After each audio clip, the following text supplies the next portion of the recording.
Obviously, we didn't play well enough in all three phases. To get the outcome that we wanted. Offensively, we played about the way we played all year long.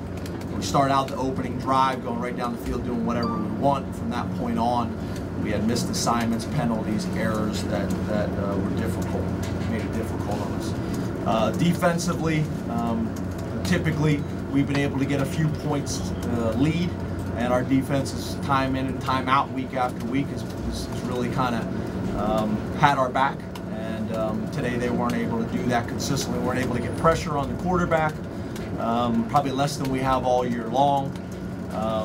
Our tackling was not good. We're throwing shoulders, a lot of broken tackles, a lot of missed tackles, especially late in the game. And obviously their slot receiver made some plays and did a good job creating matchups for him. Special teams, obviously the misheld snap early on the field goal was a big play. Obviously showed up late in the game. Those points were valuable. I think the wind was an issue. I don't think that was a schemed pop-over kick. I think it just got caught up in the air and died. And we got to do a better job of calling a fair catch there and catching it and get ready to play the next down. So, got some things that we got to get cleaned up as a whole. So we're going to move on from there. Not a good day. I didn't do a good enough job. That's the reality. Questions for Coach? Some of the missed throws that Christian had today, do you think that was on him or on the receivers, on the wind, or a combination of all? I think it's a combination of all those things. James, did you sense a letdown at all after becoming bowl eligible last week in this game? Because as you noted, kind of there were issues with all three phases. I don't know if that was the issue. This team beat, Minnesota was a good team earlier in the year. We didn't play well. And, you look around college football across the country, if you don't play well, you're going to have a hard time. What was the ingredients? I don't know. We talked about bringing our own energy into the stadium. We talked about things that we were going to have to do. The turnovers and lack of turnovers that we were able to create on defense. That's been a big equalizer for us all year long, the turnovers on defense, and then fumbling it, which we hadn't done all year long up to the last 2 weeks. We were actually, if you watch the play, we're carrying the ball like this with two hands like an option quarterback. I watch us do ball security drills every single day. We've never coached that. We never talk about doing that. I think that was a big factor. So there's a lot of things that went into today. We've probably been asking for this all year long, the way we've been playing, and it caught up to us today. James, you've counted on your defense time and time again. You mentioned guys weren't tackling well, not getting to the quarterback. Is it possible they're worn out? No, there's no doubt. At this point in the season, I think that's happening for everybody. You're getting worn out, you're getting banged up. We didn't have Brandon Bell today. He's played well all year long. I think that was a factor, but there's some other things that we have to take responsibility of.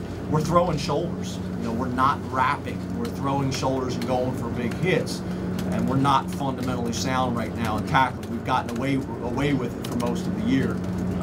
But yeah, I don't think there's any doubt that this time of the year, the way our roster is, we're getting worn down, especially our defense. James, on kickoffs, who makes the decision where the receiving team, where your receivers, your return men stand?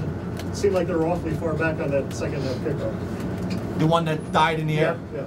Guys, you could say that. If you watch the kick, it literally went up and died straight in the air and dropped straight down. Obviously we got to do a better job of that second line. They need to fair catch that ball, and we need to make sure that we're covering that. I think it was a freak deal. I really do, but we got to do a better job of that second line, fair catching and catching that ball. On the 4th and 1, James, this is it's a risky spot to go for it there. On the other hand, this is the worst running defense among the Power 5 conferences. So what did you think about them going for it, if you thought about it? Us going for it at the end of the game? On the 4th and 1, yeah, 4th and a foot. Yeah, it's the same deal. Our defense has been playing great all year long. You punt the ball, you make them go earn it. If we go for it on 4th and 1, we don't get it. Everybody's in here right now talking about how stupid I am. So I thought the best decision for our program, the way our defense has been playing all year long, is to punt the ball in that situation. Hopefully you don't need to. You know, you're able to get a first down, run 4-minute offense, and get it on your own terms, and not even put your defense back out there. But 4th and 1, the way our defense has been playing all year long, you know, I think that's the right decision. I probably would have made it again. From your offensive standpoint, you talked about it earlier that after that first drive, execution penalties. 11 games into a season, is it disheartening for you that it's not a crisp unit, you know, series in, series out? Yeah, but like I told you before, there's a lot of things that go into it. Am I disappointed? Yes, but where we were at, numbers-wise, this late in the season, getting banged up, losing guys, not being able to have the consistency that we need across the board, you know, I want to get it fixed as bad as anybody. I truly do. I truly do. So, you know, we're going to move forward.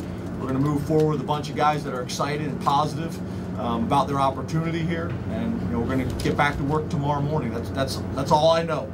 You wake up every single morning, you have a great attitude, you put in a full day's work, you love the kids, you take responsibility, which I am going to. This is on me. Nobody else's responsibility. Don't blame the assistant coaches. Don't blame the players. This is on me. When we win, give all those guys the credit. A couple things. How Kabinda look in his first start in his first? You know, I have to watch the tape. I know you guys hate me saying that, but he's been playing all year long. So although it was his first start, he's played a lot of reps all year long. I know the coaches were confident in what he was going to be able to do. You know, not having Brandon Bell, I think, was a factor. Not having number one. Thank you, Bill Belton, I think, was a factor for us as well. You know, he tried to go early in the game and wasn't able to go. He's played well the last couple of weeks, making safeties miss and things like that. You know, you look at the running game, we were able to get him blocked pretty well, and the safety was down in there, you know, making the tackle. In the last couple of weeks, we've made safeties miss, we've broken tackles, and that didn't happen today. What is your confidence level with Christian right now as far as making calls? Is it the same it was earlier in the season? I know it's the 3rd and 6 where you ran the ball, so the 4th quarter, but I don't know if you would have done that anyway. Yeah, I think, you know, again, the way the game was going, we wanted to establish the run. That was the game plan, looking at their strengths and weaknesses defensively, and then also with the clock. We're trying to run the clock out, trying to do those types of things. I felt like, you know, earlier in the week and throughout the year, we have way too much of a tendency throwing the ball on 3rd down. You got to mix in some runs on 3rd and 6 to 7. You got to mix in some runs on 3rd and 8 to 10. I know people don't like to see that, but you have to do it. You can't be 100% pass in those situations. So our consistency in protection, our consistency in hitting the open receivers, our consistency is probably more of an issue of being able to separate in our route running. All those things factor into it. James, could you go back to the early series inside their 10? You guys ran 3 straight times after you were up 7-0. Was there much thought of going for it on 4th down? And did you feel that there was a little bit of momentum shift when you didn't get anything out of it? Yeah, I don't think the issue is going for it on 4th down. I think the issue is fumbling a snap and missing a field goal that would have put you up, you know, 10-0. I think at that point, if I'm correct. You've had open competitions at punter. I know you're second holder. Do you have competitions at holder, or is that just an aberration, one thing that happens, or are you gonna have next week looking to different? Yeah, Kaiser was our holder in the beginning of the year. Gould is our holder now. I think all year long he's done a great job. You know, Ficken gets a lot of credit, but Gould has been a part of that as well. The snap's been a part of that. The protection has been a part of that. You know, so you know, we'll look at it, but I truly feel like he gives us the best opportunity. The penalty, I believe, was on Evan Schwa on the offsides that kept their drive alive before the half. Did you sense some momentum starting to go there a little bit? Yeah, I think that was a big play. Obviously, it's 4th and 4. You got a chance to get off the field, and the 2 guys that are closest to the ball, you know, flinch. Both inside guys really jumped off sides. You know, that was a big play in the game, but there was a lot of plays. You know, there wasn't one specific play that was the reason. You do have a special teams coordinator. For a lot of years in this program, people wondered why Penn State didn't have a special teams coordinator. I know you put the responsibility on yourself. Does some of this fall on Charles Huff? What are some of the issues that the special teams end up having? Yeah, we'll look at it. We evaluate everything in the program. You know, I don't really look at it that way. I don't look at it as that situation. You had 2 guys jumped off sides. They flinched. That happens sometimes. You don't want it to happen, but you know, I don't necessarily see it that way. James, you probably prepared for both quarterbacks, but did you think O'Toole would play as much as he did today? Yeah, we thought O'Toole would play. We prepared all week long like that. Thought it was going to be more as a runner, not as a thrower, to be honest with you. But we had prepared as if he was going to play all week long. James, you mentioned rolling back practice periods, things like that, to prevent fatigue. Did that not come into play today? Was it still an issue? Yeah, I think, guys, I think this is an issue for every program in the country, and it's magnified because of the situation we're in. I mean, you look at all over the country. I was talking to them before the game, their head coach, and it was an issue for them. I mean, it's an issue for everybody this time of year, and it's magnified because of the situation we're in. Are you just practicing differently with tackling because of it?